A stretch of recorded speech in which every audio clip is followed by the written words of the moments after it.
Esta llamada se está grabando. Hola queridos estudiantes, ¿cómo están? Buenas tardes con todos. Bienvenidos al curso de comunicación. Hoy estamos a domingo 9 de noviembre del año 2025. ¿Qué tal, chicos? ¿Se me escucha bien? ¿Me confirman mi audio, por favor? ¿Se me escucha bien? Profesor, buenas tardes, le escuché bien. Hola Igna, buenas tardes. Correcto, queridos estudiantes, bienvenidos entonces. Nuevamente reencontrándonos en este bimestre, en este segundo bimestre, en la cual vamos a compartir clases, pues ya no en horas bueno, anteriormente era en horas de la tarde, ¿cierto? Los sábados. Ahora vamos a tener los días domingos en este horario de 5 a 6 de la tarde. Muy bien, chicos. Bienvenidos nuevamente, entonces, a nuestras clases virtuales de área de comunicación. Y para ello, pues, dándoles la más cordial bienvenida, igual sigan perseverando en sus estudios, que es importante para el logro de vuestros objetivos, vuestras metas. Recuerden que el estudio es importante porque sin ello ahora, pues lamentablemente la sociedad nos va excluyendo, ¿no? Nos excluye, la sociedad ahora es más excluyente y por ahí pues dejamos muchas oportunidades de superación, ya sea de trabajo o seguir estudios de orden superior, ¿no? Muy bien, entonces buenas tardes María, Miguel, María Carpio, Isabel, Samantha. Nuevamente, chicos, entonces estamos listos y prestos para empezar nuestra sesión de clases del día de hoy. Bien, recordarles algunas reglas de juego que ya conocen ustedes, ¿no? Siempre ya es costumbre tener en cuenta nuestras normas y nuestros acuerdos de convivencia. En primer orden es atender la clase. Es importante que tú al otro lado atiendas la clase sentado sobre una silla y sobre tu mesa apoyado para poder tomar apuntes. Como segundo aspecto, ¿no? Tomar apuntes. Y el tercer aspecto es participar en clase. Hay que participar en forma activa del poco o lo mucho que estamos aprendiendo y por ahí de mi parte hacer la retroalimentación si encontramos algunas cosas que no quedaron muy claras, ¿correcto? Y al mismo tiempo invitarles que durante la semana hay pues cursos adicionales en la cual están cordialmente invitados de acuerdo a su disponibilidad de tiempo para poder participar en los cursos adicionales, ¿no? Que brinda nuestro colegio. Bien, como primer tema, en este caso va a tocar platicar acerca de no teoría literaria que hemos visto en el primer bimestre. En este segundo bimestre vamos a ver ya un poco de literatura y netamente literatura española. Ya chicos, literatura española es lo que vamos a esgrimir en este segundo bimestre.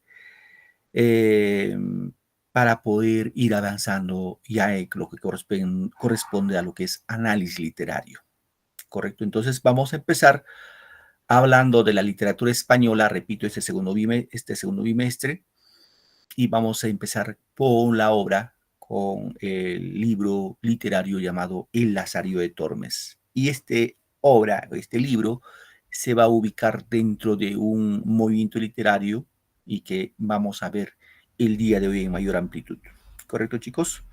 Muy bien, Esther. Están ingresando algunos chicos a clase. Bienvenidos igual, recién estamos empezando. A ver, aquí sí quiero participación de ustedes. Un momentito, por favor, voy a activar esto de acá. Bueno, acá dice, ¿qué se observa en las imágenes? Acá tenemos dos imágenes. Vamos a poner esto como imagen 1 y esto como imagen 2. ¿Alguien podría describirme qué observan en la imagen 1 en forma libre, espontánea? ¿Qué podemos observar, chicos, acá, en esta imagen? ¿Alguien se anima a describir lo que observa nada más les pido eso, una descripción de lo que observa? ¿Alguien se anima? No tengan miedo, no tengan temor. A ver, Maricielo, muy bien Maricielo, a ver hija, ¿qué nos puedes decir acerca de esta imagen que estás observando? En las dos imágenes hay dos niños y dos adultos. Ajá. Y los niños, a tu modo de ver, ¿qué estarán haciendo, hija? En la imagen 1 hay un niño y en la imagen 2 hay otro niño. ¿Qué estarán haciendo en esta imagen? A tu modo de ver. No te pido una respuesta exacta, sino cómo tú lo observas. En el que está en el primero con el niño con sombrero, creo que está como corriendo, pero no sé exactamente. En Mm, el otro está, creo que agarrando la silla de delante de ese señor. Ajá, muy bien, gracias. Bien, a ver, Richard Sánchez, ¿alguna opinión, hijo, de tu parte en función a estas imágenes? Profesor, buenas tardes. Buenas tardes, hijo. Parece que no concuerda en la imagen, pero no tiene sentido, profesor. Parece que el niño debería estar en el otro cuadro, donde debería agarrar el pan y el otro niño en el otro cuadro. Eso es lo que veo, Ujú. profesor. Ya, muy bien, correcto, Richard. Esther, ¿qué opinas, Esther?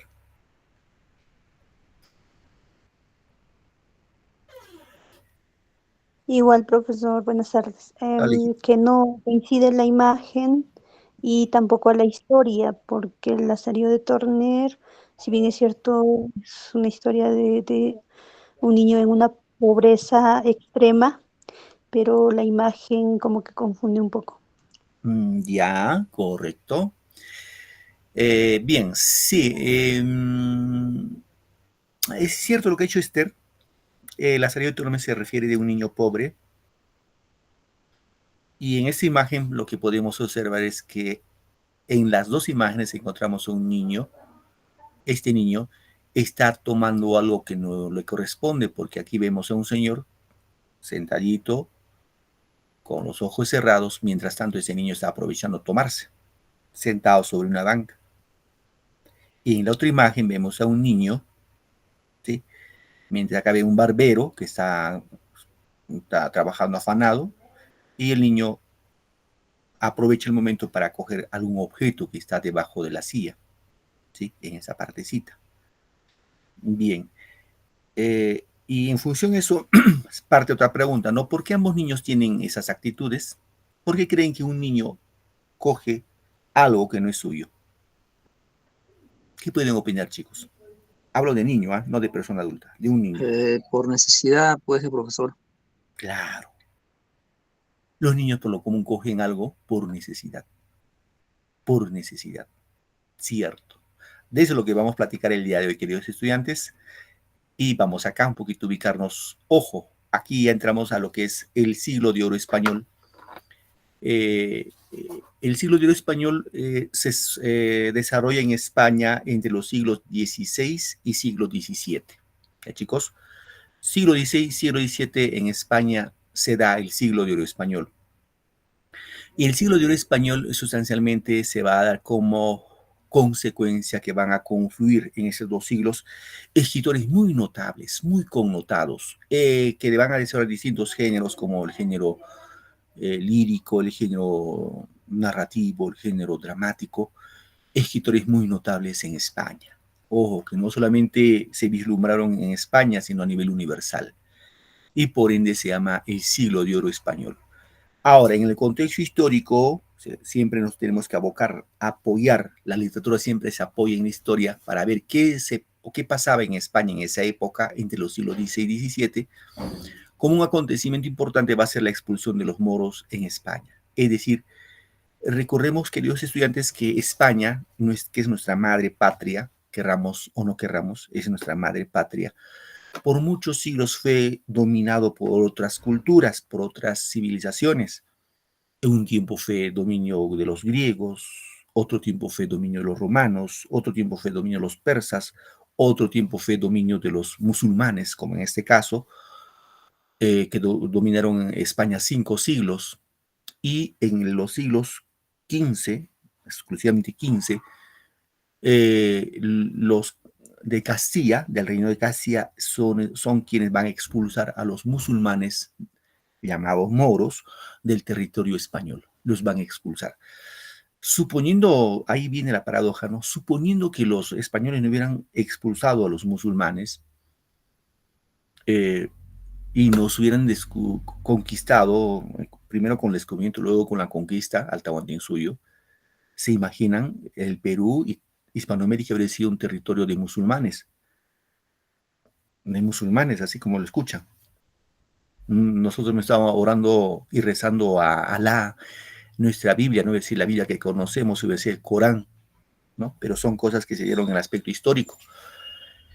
Otro aspecto que se da en esta etapa es el desarrollo de la primera gramática española. Recordemos que la gramática es la ciencia que estudia la lengua y en esta época, en este siglo XVI-XVII, se va a esgrimir la primera gramática española en la cual nos van a decir cómo debemos escribir el español, ¿no?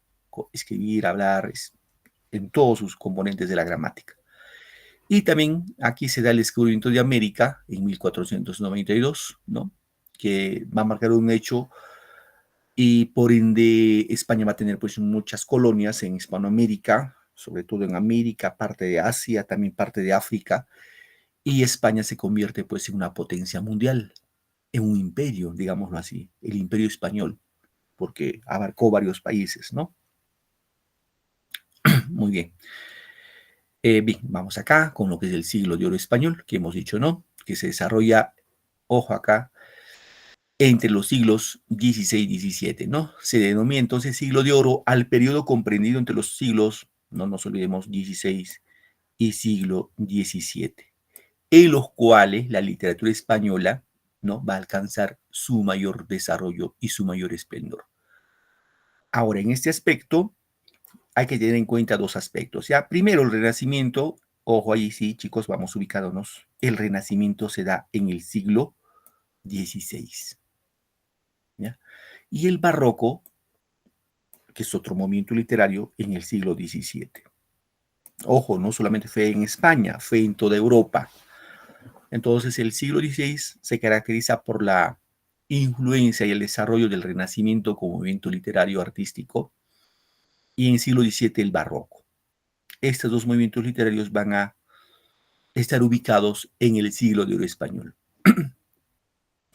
Hay que tener en cuenta, queridos estudiantes, que Europa, incluido España, vivió una etapa de letargo entre los siglos V, ¿sí?, al siglo XV. ¿Sí?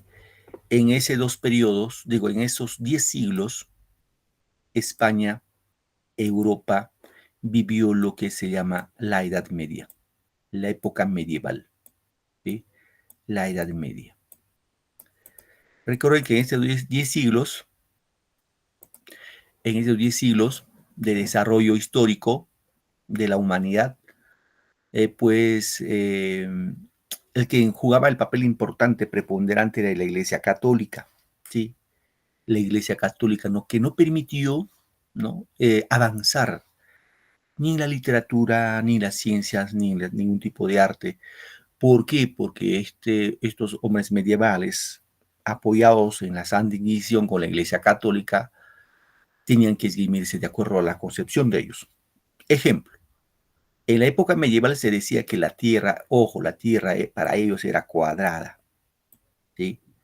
Era cuadrada, era plana, era inmóvil, y en torno al cual giraban todos los planetas, incluido el Sol. O sea, para ellos, para el hombre medieval, para la Iglesia, el Sol estaba alrededor de la Tierra. La Tierra era el centro del universo. Esa es la teoría geocéntrica, ¿no? Esta teoría duró, repito, 1000 años. Y todo aquel que decía lo contrario de esa teoría simplemente era considerado hereje y lo quemaban vivo.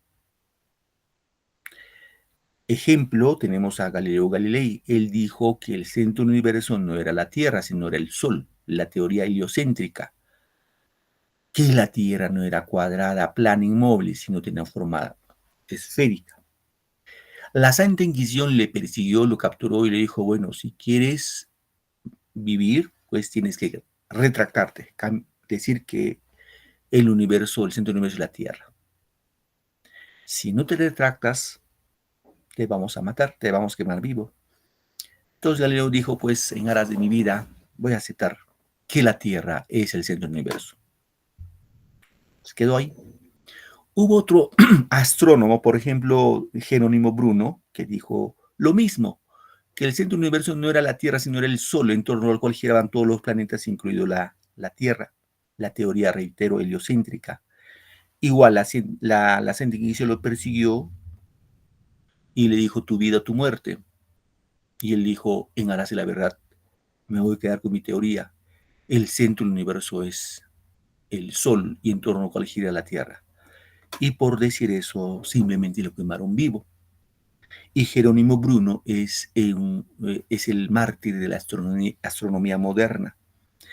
Entonces, todo aquel que no está de acuerdo con las teorías de la Iglesia, ¿no?, en la época medieval, simplemente lo quemaba vivo. Entonces, las ciencias y las artes que se desarrollaron en la época clásica, en la época antigua, simplemente quedaron opacadas. Y ahí surge el Renacimiento. El Renacimiento viene con su mismo nombre, dice quiere decir volver a nacer, ¿sí? Volver a nacer. ¿A qué cultura? A la cultura clásica de Grecia y Roma. Y ahí no solamente se va a dar, pues, digámoslo, las ideas sobre en el campo literario, sino en otros aspectos más, ¿no?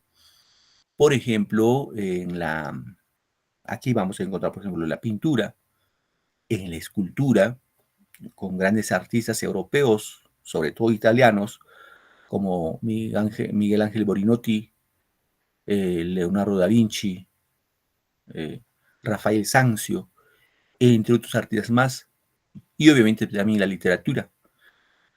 Eran profesores en la Edad Media, no había literatura, sí había literatura, pero muy exigua, muy pobre. Y todos los textos literarios estuvieron vinculados hacia Dios, ¿no? Hacia Dios. En la época del Renacimiento ya se rechaza, digamos, ese fervor, digámoslo, cristiano, y se va a ahondar más en el problema del hombre, ¿sí? Y la serie de Tormes es un ejemplo del Renacimiento que vamos a ver el día de hoy. Y luego en el siglo XVII se desarrolla el barroco, ¿no? Y el barroco es una característica muy singular, es que el barroco, igual que el Renacimiento, se van a vislumbrar en otras artes, no solamente en el campo de la literatura. En la literatura va a tener pues muchos adornos a través de palabras. En la arquitectura, que se va a destacar en la época del barroco, pues en esta etapa se construyeron en Europa las imponentes catedrales en España, Italia, Francia, Alemania, ¿no? Como ejemplo, la Catedral de Chartres, la Catedral de Nuestra Señora de Mostradamus. Y estas catedrales, pues, son imponentes, se dice, pues, habrá, no sé, algún día viajar a Europa y conocer esas catedrales que tienen, pues, un adorno, pero muy fino.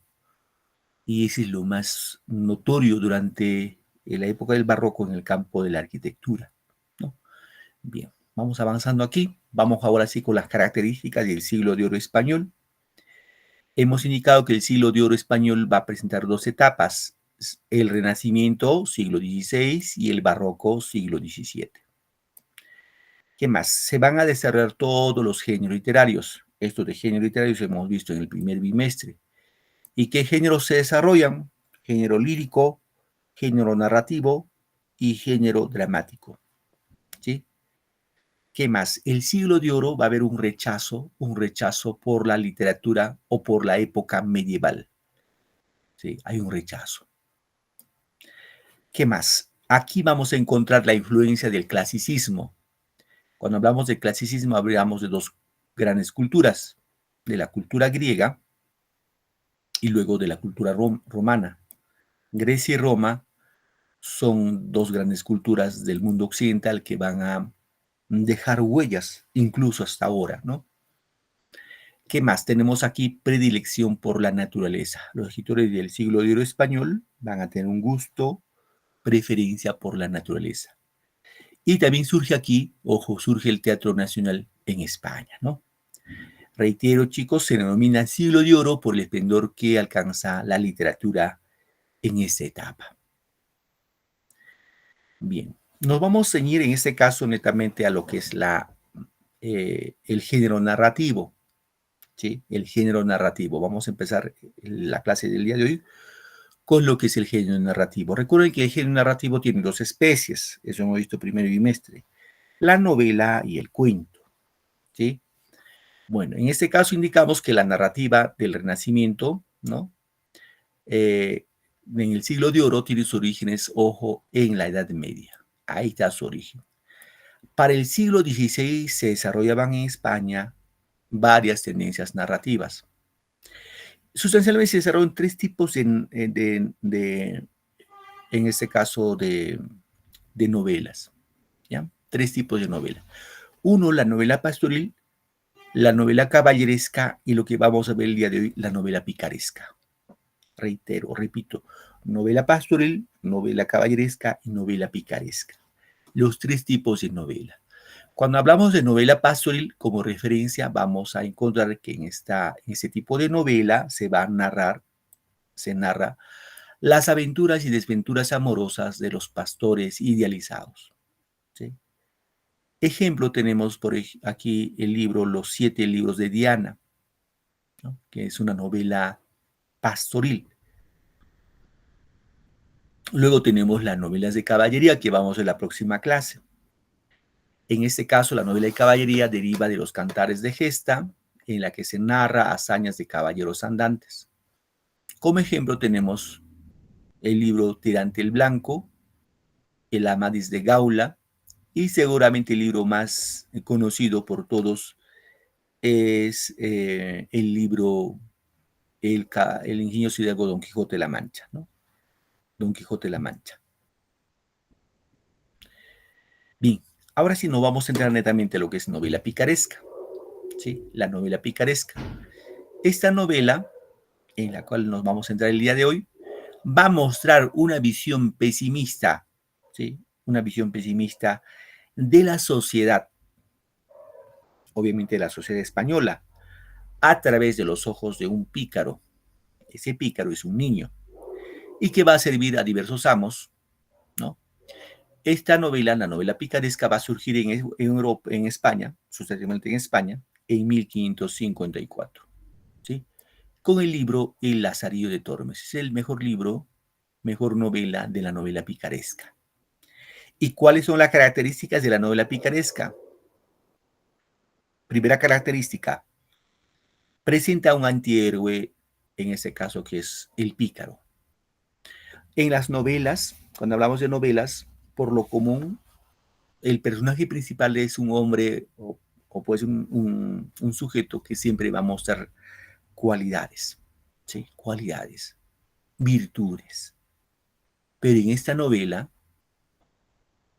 vamos a encontrar como personaje principal a un antihéroe, a un pícaro, a un ladronzuelo. ¿Sí? Es una característica de la novela picaresca. Otra característica es autobiográfico. Cuando decimos autobiográfico, es narrado en primera persona, y lo autobiográfico es que va a narrar su propia vida, su propia historia. En este caso, Lazarillo nos va a contar su propia historia. Otra característica que es realista es de suponerse que esta novela es real. Le pasó a un niño, en este caso, a un niño de nombre Lazarillo, y él va a exhibir su experiencia, ¿no? Y obviamente hay una crítica social, es decir, va a criticar a la sociedad española de esa época, ¿no? Que pues aparentaba vivir en bonanza y por ese lado, ¿no? Como ejemplo tenemos el libro El Lazarillo de Tormes, de autor anónimo. Otro libro de la novela picaresca es Guzmán de Alfarache, del autor Mateo Alemán. La pícara Justina, de López de Úbeda. La vida del buscón Don Pablos, de Francisco Quevedo. Rinconete y Cortadillo, de Miguel de Cervantes, entre otros libros más. Entonces vamos a ver en este caso el libro ya como tal. El nombre completo del libro se llama La vida del Lazarillo de Tormes y de sus fortunas y adversidades. Es el nombre completo del libro, más conocido simplemente como El Lazarillo de Tormes, ¿no? Aquí tenemos el libro de la portada, ¿no? La vida del Lazarillo de Tormes, de sus fortunas y adversidades, publicada por primera vez en 1554. Entonces decimos que es la primera novela picaresca aparecida en 1554 en 3 lugares diferentes. Esto en España, ¿no? Alcalá de Henares, en Burgos y Amberes. El género Recuerden, el género es narrativo, no te olvides, por favor, género narrativo. La especie es una novela, pero de tipo picaresca. ¿Sí? Es una novela. El tema que desarrolla esta obra es la honra, la pobreza y la astucia para sobrevivir en una sociedad paupérrima. ¿Sí? Repito, por favor, el tema de esta novela es la honra, la pobreza y la astucia para sobrevivir en una sociedad paupérrima. Cuando dice una sociedad paupérrima, lo paupérrimo va más allá de la pobreza. Sí, más allá de la pobreza. Pues podemos ser pobres, pero tenemos siquiera algo para el té, para el pan, tenemos algo, ¿no? Pero paupérrimo ya no, es lo extremo de la pobreza. Chicos, pues ya saben, paupérrimo. Alguien dice, yo soy pobre, y alguien dice, estoy en una situación paupérrima. El que no tiene nada, ni un céntimo es lo que está en la situación paupérrima. ¿Sí? El autor de esta obra es anónimo. Y cuando decimos anónimo, es de suponerse no se sabe quién escribió este libro. Y se dice que el autor de este libro se escondió bajo el anonimato para evitar los castigos que podía suscitar de parte de la iglesia. Porque en esta novela, en este libro, el Lazarillo de Tormes se va a burlar de los clérigos, de la gente de la iglesia. Hay una burla. Y se supone que por eso el autor de este libro se escondió bajo el anonimato para evitar el castigo, porque la iglesia todavía tenía preponderancia en esa época, o sea, tenía mucha influencia, como hasta ahora, ¿no? Hasta ahora la iglesia tiene influencia. No creo que, bueno, ustedes lo saben eso, ¿no? En cada comunidad, en cada ciudad, la iglesia tiene preponderancia. La estructura del libro está dividido en 7 tratados más un prólogo. ¿Sí? Bien. Aquí vemos los personajes. Amos de Lazarillo. Lazarillo es el personaje principal. Él va a tener los siguientes amos. Su primer amo es el ciego. Luego fue un clérigo. Luego fue un escudero. Luego un fraile de la Merced. Un buldero. Un pintor. Un capellán. Un alguacil. Y un arcipreste. Todos estos amos que va a tener este niño Lazarillo, un niño más o menos 8, 9, 10 años, va a tener estos amos. Reitero, en ese orden. Su primer amo, un ciego. Y cuando dice amo, se supone que Lazarillo era un niño que no tenía nada que comer. Pero con estos amos su situación se va a empeorar. Su preocupación de Lazarillo cuando va a estar bajo el servicio de estos amos, su preocupación de todos los días era ¿qué es lo que va a comer ese día? Esa era su preocupación. No se preocupaba de vestir ni de estudiar nada. Solo qué es lo que va a comer ese día. ¿Correcto? Bien. Aquí un poquito vamos viendo. Su primer amo hemos dicho que fue un ciego astuto. Su primer amo, ¿no? Un poco para entender en este caso, vamos a entender que Lazarillo tuvo su padre de nombre, su papá Tomé González y su madre Antona Pérez. ¿No? Esos fueron sus padres de Lazarillo en Salamanca, España. Su padre fallece y Lazarillo queda huérfano bajo el cuidado de su madre Antona Pérez. Pero la señora Antona Pérez empieza a frecuentar con un hombre moreno de origen africano de nombre Saidé y tiene su padrastro. Y obviamente su madre logra tener otro hijo más. Y su madre de Lazarillo, Antona Pérez, para darle de alguna manera una mejor vida, se lo va a regalar a un ciego. ¿Sí? Se lo regala a un ciego. Y con el ciego pasó muchas anécdotas, muchas historias. En una oportunidad, mandó comprar un racimo de uvas, ¿no? El trato era que tenían que comer uva por uva, cada uno una uva. Pero como Lazario tenía mucha hambre, se empieza a comer dos en dos, aprovechando, en ese caso, al ciego, ¿no? Que no podía ver. Pero el Lazario el ciego se da cuenta de que le estaba haciendo trampa. Y esto ocasiona que le dé una bofetada. En otra oportunidad, es lo que hemos visto acá al inicio, aquí está el ciego. Se dice que el ciego cuidaba con mucho sigilo su jarrón de vino. No compartía con Lazario. Él mandaba a comprar y lo tenía puesto en su cuello. Y cada vez que quería, pues, daba su sorbo de vino. Entonces Lazario, como no le compartía nada, y pensó ingeniarse y hacerle un hueco al jarroncito y taparlo ahí con una masía. Y cada vez que quería, pues, cogía una, así tipo caña, y se tomaba el vino, sin que el ciego se dé cuenta. Obviamente hasta un día, pues, le descubrió y lo rompió los dientes al pobre Lazario. ¿Qué hizo Lazario como venganza? Se dice que le llevó por las calles de Salamanca y le dijo, acá hay una, así como una acequia, ¿no? Una acequia. Le dice, vamos a saltar, pero ya Lazario había planificado de que le iba a saltar sobre un poste. Le dice 1, 2 y 3, saltamos, salte, y lo hace saltar y lo hace chocar contra un poste y lo abandona. Ahí termina su historia con su primer amo, que fue un ciego. El segundo amo fue un clérigo,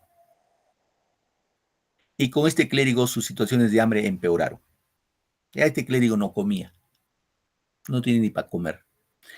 Las cosas que comía eran, por ejemplo, las costras del queso. El queso, cuando uno pues lo tiene puesto ahí, se forman como hongos, ¿no? Hay que rasparlo. Eso comía, o las vigas del pan. Estuvo un tiempito y luego cambió su otro amo, que fue el escudero. Este escudero también estaba arruinado económicamente, aunque este amo, el escudero, le dio buen trato al niño, ¿no? Al Lazario. Ese al amo quien más quiso. Igual, tuvo poco tiempo, luego fue al fraile de Merced, luego a un buldero que era estafador, a un capellán, a un alguacil. El último amo que tuvo fue un arcipreste. Este arcipreste tenía su empleada, una muchacha de quien se enamora Lazario. Ya seguramente tenía pues 18, 20 años. Se enamora. Y a partir de ese momento él se siente dichoso. Y empieza a trabajar como pregonero de vinos. O sea, vendía vinos, ¿no? Vinos, pregoneros que vende pues en viva voz. Prácticamente es la historia de Lazario de Tormes. Y aquí un pequeño argumento para tener en cuenta, para ir redondeando la idea. Decimos que Lázaro, que es huérfano de padre, se convierte en siervo de un ciego, luego de un clérigo, un escudero, un fraile, un mercedario, un buldero, un capellán, un alguacil. El mendigo ciego es el amo que le enseñó a Lázaro a sobrevivir como pícaro. Es decir, el ciego le enseñó a ser pícaro a Lázaro. Él era pues un niño inocente, ¿no? El amo al quien más quiso Lázaro fue el escudero. El protagonista debe recurrir al ingenio y las trampas, atreverse por un proceso de degradación para poder sobrevivir. Finalmente se casa con la criada de un arcipreste y trabaja como pregonero de vinos en la ciudad de Toledo. A ver, un poco para darnos cuenta, vamos a hacer una lectura de un fragmento. ¿Ya, chicos? ¿Quién me ayuda con esta lectura, por favor? Fragmento. Cuando digo fragmento es el mismo libro, el mismo texto, pero una partecita nada más. ¿Quién me ayuda con la lectura? Un voluntario. A ver, hija. Esther, ¿no? Sí. A ver, Esthercita, te escuchamos, hija. Luego me ayuda Richard. Vamos, Esther. Fragmento del primer tratado.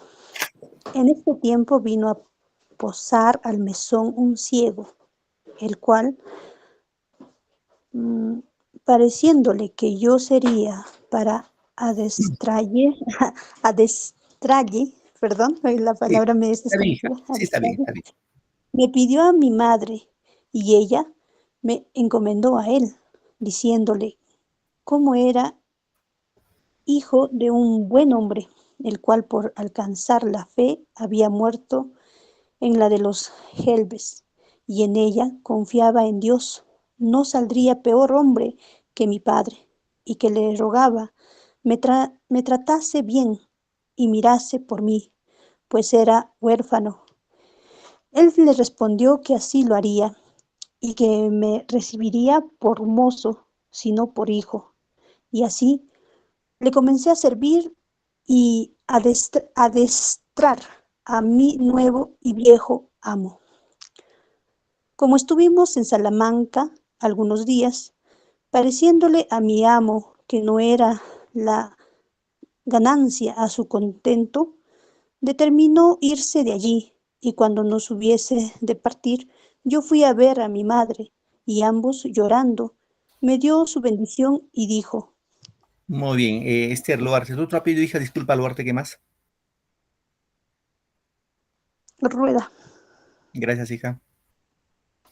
Bien, vamos con la segunda partecita. A ver, Richard, ¿me ayudas esa parte, hijo? ¿Qué le dijo la mamá a Lazarillo? Profesor. Hijo, ya sé que no te veré más. Procura ser bueno y Dios te guíe. Criado te he y con buen amo te he puesto. Válete por ti, y así me fui para mi amo, que esperándome estaba.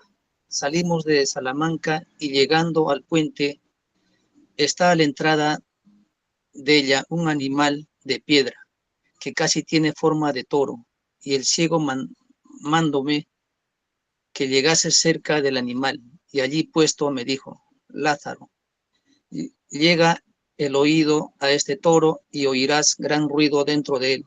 Yo simplemente llegué y creyendo ser así, y como sintió que tenía la cabeza par de la piedra, afirmó recio la mano y dióme una gran calabaza en el diablo del toro, que más de 3 días me duró el dolor de la cornada, y díjome, necio, aprende que el mozo del ciego un punto ha de saber más que el diablo, y rió mucho la burla. Parecióme que en aquel instante desperté en la simpleza en que como niño dormido estaba. Dije entre mí, verdad dice este, que me cumple avivar el ojo y avisar, pues solo soy y pensar como me sepa valer. Muy bien, hijo. Gracias, Richard. Excelente. Muy bien. Ya, profesor. Bueno, Víctor luego me va a ayudar, Víctor. Vamos a ver un pequeño video para ver un poquito y complementar nuestra idea de esta obra de Lazarillo de Tormes. Sea manera de video, vamos a verlo. Un momentito, por favor. A ver. Y nos va a ayudar a comprender mejor el libro, ¿no? El Lazarillo de Tormes. A ver, un momentito, por favor.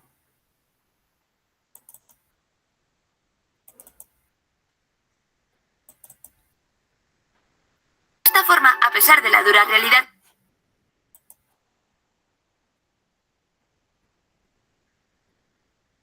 hoy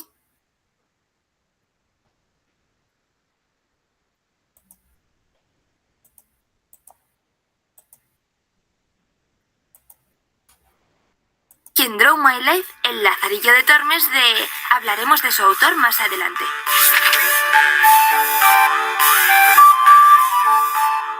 Esta obra, que por cierto es una de las más famosas de la literatura universal, con este resumen entenderéis por qué, comienza con un prólogo en el que el narrador, que no es otro que el mismo Lazarillo, justifica su relato y su propia vida mediante una carta a vuestra merced. Se lava las manos diciendo que es posible que su historia no guste a muchos. En ese caso espera que por lo menos pasen un buen rato leyéndola. Pues sepa vuestra merced, ante todas cosas, que a mí llaman Lázaro de Tormes, hijo de Tomé González y Antona Pérez, naturales de Tejares, aldea de Salamanca.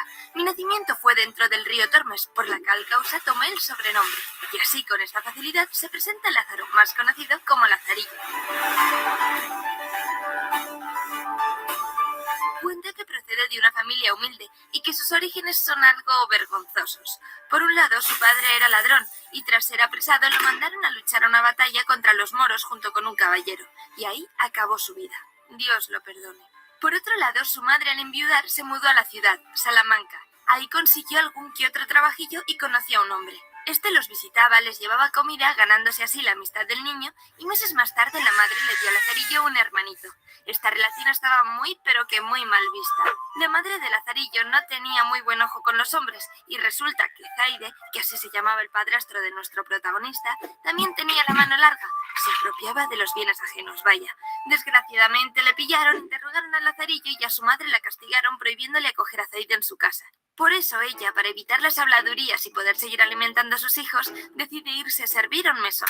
Un día llegó a dicha taberna un ciego que pidió a Lazarillo como guía. La madre accedió y Lazarillo con su nuevo amo abandonaron Salamanca. En este momento comienzan las penurias y peripecias de Lazarillo de Tormes. Este ciego era un hombre tan avaro como astuto o malicioso. Por ello, cuando llevaban poco camino andado, llegaron junto a la estatua de un toro y el ciego le dijo que se acercara para escucharlo. El niño obedeció y cuando estaba cerca, el ciego le chocó la cabeza contra la dura piedra. El amo rió y le dijo a Lazarillo que ya que iba a ser guía de ciego, debía saber más que el diablo. Aunque el dolor del golpe le duró varios días, en ese momento el niño dijo adiós a su ingenuidad. La vida con el ciego no fue fácil, pero no porque mendigaran, sino porque de todo lo que conseguían Lazarillo apenas probaba bocado. Y claro, el niño tuvo que ingeniárselas y usar la picaresca para engañar a su amo y poder comer. Sin embargo, todos sus planes acababan siendo descubiertos por el ciego. Una de sus grandes hazañas estuvo relacionada con el vino, y es que tras haberlo probado, Lazarillo quería volver a tomar. Por su desgracia, su amo custodiaba la jarra como su bien más preciado. Por ello, y después de varios intentos fallidos, el muchacho hizo un agujero a la base de la vasija y cuando el ciego bebía, el vino caía del agujero a la boca de Lazarillo, hasta que el avaro amo le sorprendió estampándole la jarra en su cara traviesa.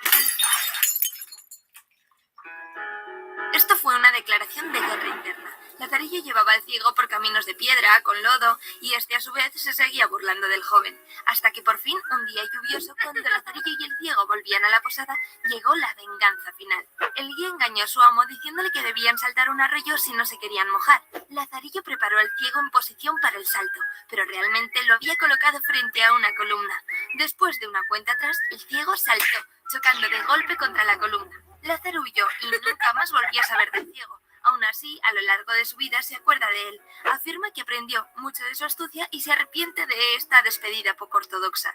Tras un tiempo viviendo como mendigo, empezó a trabajar para un clérigo ayudándole en la misa. Pero el cambio fue de mal a peor, o como dice Lazarillo, escapé del trueno y di en el relámpago. Este amo también era tremendamente avaro. Poseía una arca vieja y cerrada a cal y canto en la que escondía los alimentos. Lázaro comía una cebolla cada 4 días y algunos huesos que el otro le daba. Lo peor es que este no era ciego y sus ojos siempre vigilaban las manos de Lázaro. Si no lo abandonaba era porque, 1, estaba demasiado flaco como para moverse de un lugar a otro y 2, temía que el siguiente amo fuera aún peor. Pasados los días, un ángel, en realidad el calderero, le vino a ver.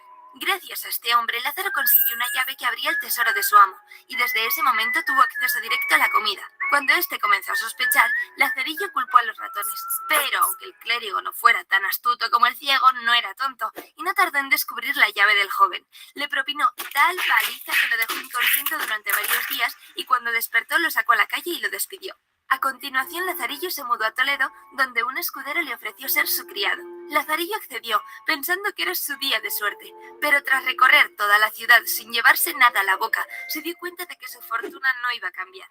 Este amo guardaba perfectamente sus apariencias, sin embargo, al llegar a su casa no tenía ni qué comer ni dónde dormir. Así que, una vez más, Lazarillo se las tuvo que ingeniar para llevar comida a casa y, por supuesto, compartirla con su amo.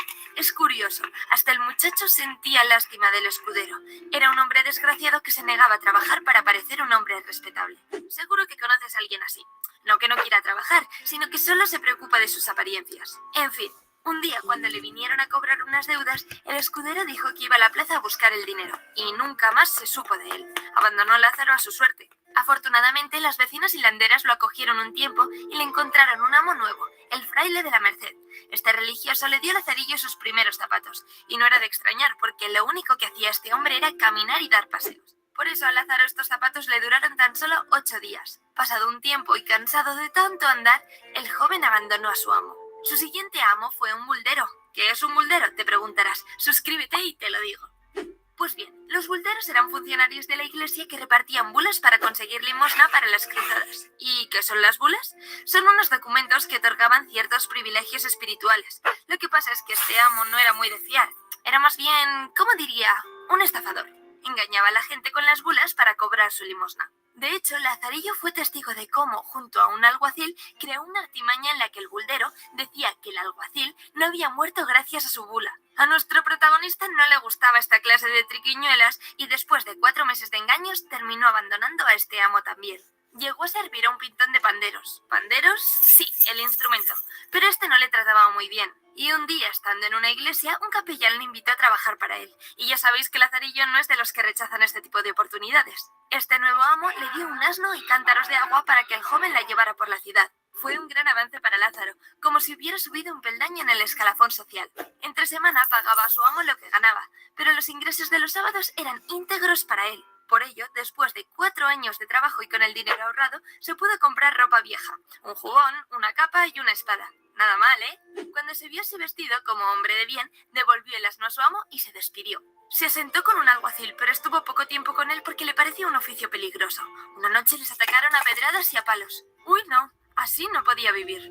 Y tras pensar mucho a qué se podía dedicar para poder tener una vida tranquila, se cruzó en su camino el trabajo de pregonero. Pregonaba tanto los vinos que se vendían en la ciudad como los objetos perdidos o los crímenes y las condenas de los presos. El trabajo soñado. Además, el arcipreste de San Salvador casó a Lázaro con una de sus criadas. Actualmente su felicidad está completa y no va a dejar que nada empañe su alegría. Hace oídos sordos a las malas lenguas que dicen que entre el arcipreste y su mujer hay algo. Suficiente le ha costado llegar a donde está. En fin, todas estas cosas le cuenta a vuestra merced, que por lo que sabemos es una persona a la que Lazarillo sirve de algún modo. Además les une su relación con el arcipreste. Es posible que Lazarillo le cuente su vida para justificar algún comportamiento puntual que ha tenido en ella. Finalmente se despide prometiéndole mantenerle al tanto de cualquier novedad que haya en su vida. Y ahora, lo importante. ¿Quién es el autor de esta gran obra? No hace falta que tomes nota. Fray Juan de Ortega, Alfonso Valdés y Diego Hurtado de Mendoza, entre muchos otros, han sido posibles autores de la vida de Lazarillo de Tormes y de sus fortunas y adversidades. En la actualidad, Diego Hurtado de Mendoza encabeza las teorías de autoría. Aún así, tampoco está del todo claro. Nosotros de momento vamos a dejarlo en el anonimato, tal y como se ha hecho a lo largo de su larga historia. Si esta respuesta no te satisface, siempre puedes preguntarle a tu profesor. Lo que sí debes tener claro es que la importancia de esta obra se explica porque fue la primera novela del género de la picaresca que inspiró al mismísimo Miguel de Cervantes. En un primer momento fue rechazada por los estratos más conservadores, ya que la novela realiza una fuerte crítica social, con un tono irónico que hace que las palabras se escuezan aún más. De esta forma, a pesar de la dura realidad que vive Lazarillo, vemos en él un afán de escalar en esa cruda sociedad, y si no nos transmite algo de esperanza, sí nos provoca ternura. Y ya, para triunfar en tu examen, añade la siguiente conclusión. Resulta curioso que a pesar de ser un pícaro inculto durante gran parte de su vida, conoce la tradición clásica. Por ejemplo, en el prólogo cita a autores latinos como Plinio y Tulio, y en algunos momentos utiliza recursos literarios cultos. ¿Es una muestra más por parte del autor de aquello de que las apariencias engañan? Probablemente te han pedido que te leas esta obra en el colegio, y si estás viendo este resumen, puede que sea porque quieres contrastar información, ¿verdad? En cualquier caso, desde Draw My Life te recomendamos que te lo leas, porque es un libro que, aunque sea antiguo, tiene un mensaje universal. Muy bien, chicos. Vamos con la última parte de nuestra clase. ¿Alguna pregunta hasta acá, queridos estudiantes? ¿Alguna duda?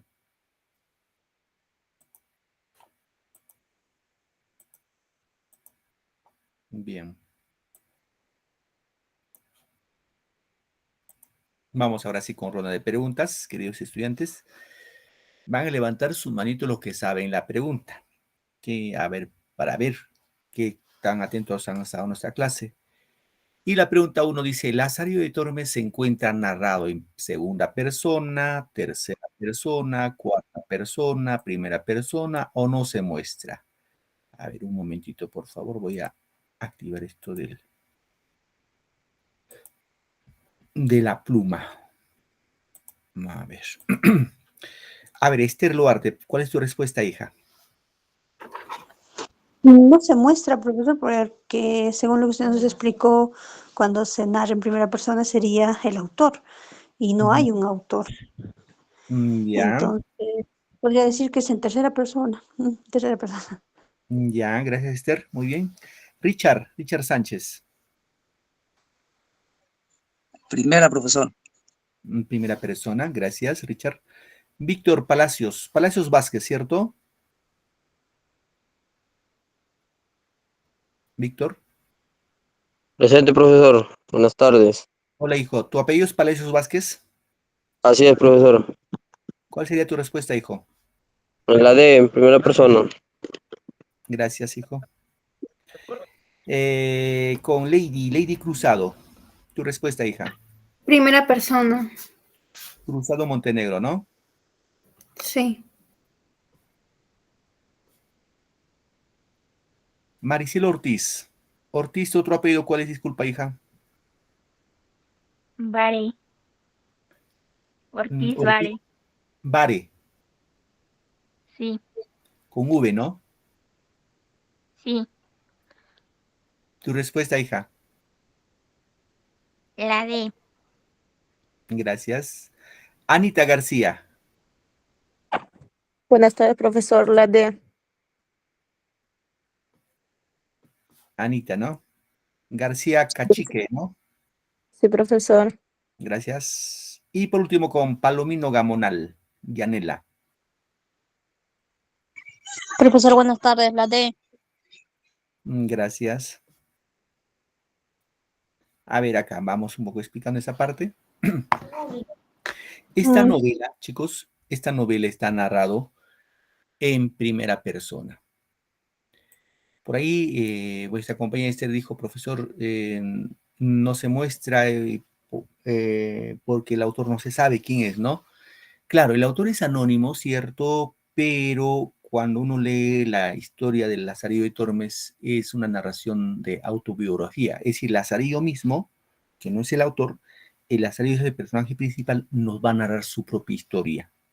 ¿Sí? Nos narra su propia historia. Y aquí, cuando vemos aquí, fíjense acá, en este fragmento nomás, dice, como estuvimos en Salamanca, primera persona, ¿no? Algunos días pareciéndole a mi amo que no era la ganancia de su contento, determinó irse de allí. Y cuando nos vimos de partir, yo fui, ahí está, fíjese, primera persona, a ver a mi madre y ambos llorando me dio su bendición y dijo. Entonces ahí está en primera persona. ¿Eh, chicos? Muy bien. Pregunta 2. Dice, El Lazarillo de Tormes es una novela. ¿Qué tipo de novela? Está fácil, ¿ah, chicos? Estemos atentos ahí. Igual hay que participar, no tengan temor de hablar. Víctor, tu respuesta, hijo.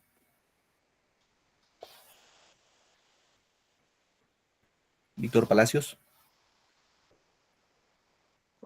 Picaresca, profesor. Ya. Richard. La B, profesor. Ya. Maricielo. Picaresca. Correcto. Lady. Picaresca.